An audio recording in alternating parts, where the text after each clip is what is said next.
讲到最近这几年，不时传出讲这树仔修剪了伤过头情形，新竹县政府特别邀请专家来替公务人员上课，教大家修剪树仔的知识，希望树仔互人修剪甲更溜溜的情形是袂搁再发生啊。原底应该是生满树叶的树仔，互人修剪煞只剩树壳，树尾去互人剪甲光光。最近这几年，各县市不时拢会发生修剪树仔煞直接断头，也是剪过头的情形，引起批评。为避免这款状况搁再发生，新竹县特别请专家来替县府相关单位的公务人员上课。这些树修了之后，说不定就过阵子就会突然死掉。对啊，我们也觉得应该要好好保护或是妥善对待这些树木。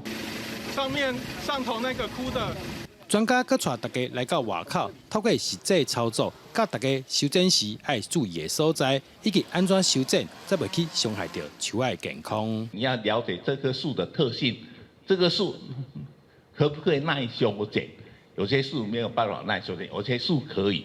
最重要的就是说，你修剪之后，这个伤口要怎么样？快速的愈合。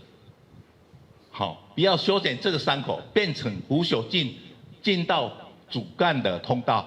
除了提升从业人员的修剪的技术之外呢，我们还有公务人员，也有很多国小、国中的老师，还有我们公所的人员，那也可以增进他们在办理相关树木修剪工程的时候的一个采购职能。